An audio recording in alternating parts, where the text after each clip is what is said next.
Good morning students. Welcome to IBM International Public School. Take out your Hindi language books and copy. Today's topic is संधि. आज का हमारा प्रकरण है संधि. संधि का अर्थ होता है मेल. जब अभी आपको समझना है कि किसका मेल करना है. किसका मेल होता है संधि में? वर्णों का मेल होता है. किन वर्णों का मेल होता है ये तो आपको पता चल गया कि संधि का अर्थ होता है, संधि की मीनिंग है मेल, मिलाना. किसका मेल करना है? वर्णों का मेल करना है. लेकिन किन वर्णों का मेल करना है? जो प्रथम शब्द होगा और जो द्वितीय शब्द होगा, यानी जो पहला शब्द होगा और जो दूसरा शब्द होगा. तो पहले शब्द के अंतिम वर्ण को और दूसरे शब्द के प्रथम वर्ण को मिलाने से आपकी संधि होती है. परिभाषा से समझिए कि जब दो या दो से अधिक वर्णों के आपस में मिलने से जो परिवर्तन होता है, जो विकार उत्पन्न होता है, उसे हिंदी व्याकरण में क्या कहते हैं? संधि कहते हैं. या आसान शब्दों में समझिए तो निकटवर्ती. निकट का मतलब होता है पास. जो आस-पास वाले शब्द हैं उनके वर्णों के मेल से होने वाले परिवर्तन को संधि कहते हैं. जैसे उदाहरण देखिए, भानु एक शब्द है, धन उदय दूसरा शब्द है. तो हमने आपको बताया कि किसका मेल करना है आपको? पहले शब्द के अंतिम वर्ण को और दूसरे शब्द के प्रथम वर्ण को. पहला आपका शब्द है भानु, उसका अंतिम वर्ण छोटा ऊ है की मात्रा, और दूसरा शब्द है उदय, उसका प्रथम वर्ण छोटा ऊ है. तो दोनों ऊ को जब आप मिलाएंगे तो बड़ा ऊ हो जाएगा. इसलिए भानु धन उदय का संधि होता है भानुदय. आई होप आपको समझ में आ गया होगा कि कैसे मेल करना है, संधि कैसे होती है हिंदी व्याकरण में. जो आपस में निकटवर्ती वर्ण है उनके मेल से जो परिवर्तन हो गया वही हमारी क्या हो गई? संधि हो गई. बस आपको ये ध्यान रखना है कि प्रथम शब्द का अंतिम यानी लास्ट वाला वर्ण और जो दूसरा शब्द है उसका पहला वाला वर्ण मिलाना है.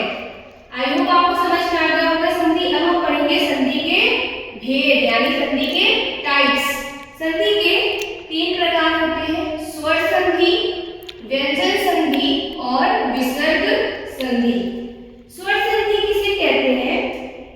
जब मिलने वाले, आपको पता है कि संधि में क्या होता है? मेल होता है. तो जब मिलने वाले दो शब्दों में से किसका मेल होगा? दो शब्दों का होगा और पहले शब्द का अंतिम वर्ण और दूसरे शब्द का पहला वर्ण मिलेगा. तो जब मिलने वाले दो शब्दों में से पहले शब्द के अंत में भी स्वर होगा और दूसरे शब्द के प्रारंभ में भी स्वर होगा, तब आपकी कौन सी संधि होगी स्टूडेंट्स? स्वर संधि होगी. कब होगी स्वर संधि? आप कैसे पहचानेंगे कि ये कौन सी संधि का उदाहरण है? आप देखेंगे कि जो मेल हो रहा है संधि में, उसका जो पहला शब्द है उसका अंतिम वर्ण भी स्वर हो और जो दूसरा शब्द है उसका पहला वर्ण भी स्वर हो. यानी जो मिलन हो रहा है उसमें दोनों जब स्वर होंगे, पहले शब्द का लास्ट वर्ण और दूसरे शब्द का पहला वर्ण, तब हमारी स्वर संधि होगी. दूसरा है हमारा व्यंजन संधि. व्यंजन संधि कब होती है? जब मिलने वाले दो शब्दों में से पहले शब्द के अंत में आपको कोई व्यंजन मिलेगा और दूसरे शब्द के प्रारंभ में आपको स्वर मिले या व्यंजन मिले, कोई शर्त नहीं है. बस आपको इसमें ये ध्यान रखना है कि पहले शब्द का अंतिम वर्ण व्यंजन होना अनिवार्य है व्यंजन संधि में. दूसरे शब्द का पहला वर्ण स्वर हो या व्यंजन हो उससे फर्क नहीं पड़ता. जब पहले शब्द का अंतिम वर्ण व्यंजन होगा वहां पर हमारी व्यंजन संधि होगी. Understood everyone? तीसरा देखते हैं विसर्ग संधि. विसर्ग संधि जब मिलने वाले दो शब्दों में से पहले शब्द के अंत में आपको विसर्ग मिलेगा और दूसरे शब्द के आरंभ में आपको स्वर या व्यंजन से होने वाले मेल को ही विसर्ग संधि कहते हैं. फिर से एक बार समझते हैं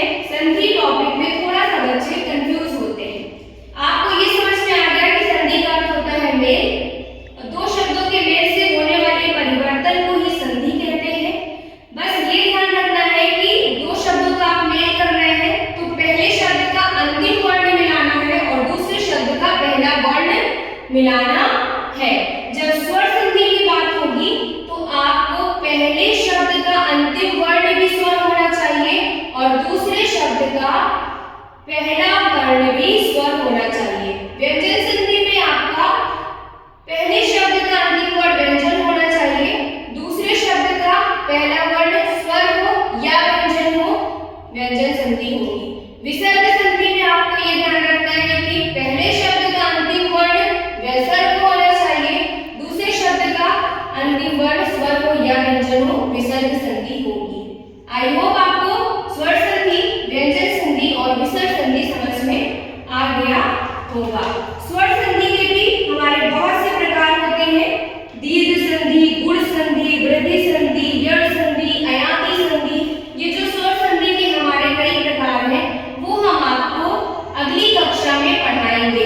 आज का आपका यही टॉपिक है, इसको अच्छे से समझना है। अपनी किताब खोल के बैठिए और अच्छे से समझिए संधि और संधि के प्रकार। दूसरा है हमारा संधि विच्छेद।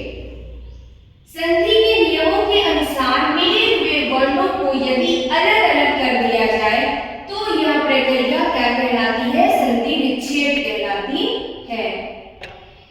ओके स्टूडेंट्स, तो जब आप मिलाते हैं तो संधि होती है और जब आप मिले हुए वर्णों को अलग कर देते हैं तो वही क्या होता है? हमारा संधि विच्छेद हो जाता है।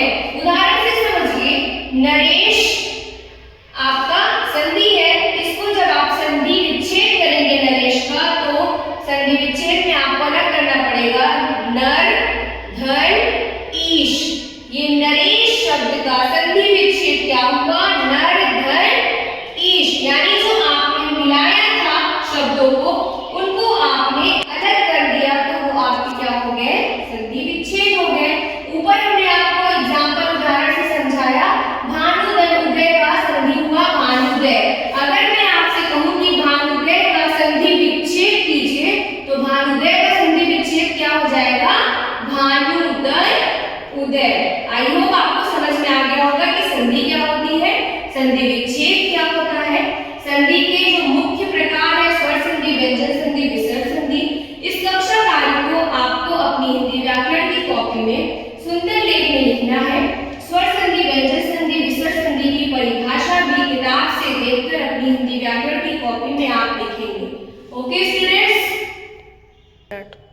ओके स्टूडेंट्स, तो कल की कक्षा में हम लोग स्वर संधि के जो प्रकार